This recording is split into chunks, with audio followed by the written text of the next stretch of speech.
आज ज्ञानेश्वर माऊलींचा समाधी दिन। वयाच्या 22व्या वर्षी सिद्धेश्वर मंदिराच्या प्रांगणात माऊलींनी समाधी घेतली।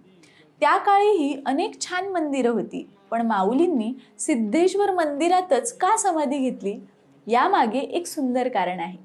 या मंदिराशी माऊलींचे ऋणानुबंध आहेत। या मंदिराचं पौरोहित्य ज्ञानेश्वर माऊलींच्या आईचे वडील करत। ज्ञानेश्वर माऊलींचे आई वडील पहिल्यांदा जिथे भेटले, जिथे त्यांचं लग्न लागलं, ते हेच मंदिर।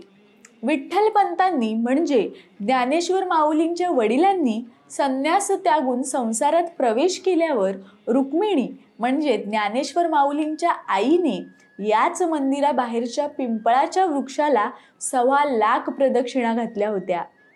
आजही माऊलींच्या संजीवनी समाधीचं दर्शन घेतल्यावर मन धन्य होतं। जो जे वांछिल तो ते लाभो प्राणी जात, असे म्हणून विश्वातल्या सर्व प्राणीमात्रांसाठी त्यांना जे जे हवं ते ते मिळो अशी देवाकडे प्रार्थना करून पसायदान मागणाऱ्या श्री संत श्रेष्ठ ज्ञानेश्वर माऊलींना विनम्र अभिवादन। जय हरी विठ्ठल।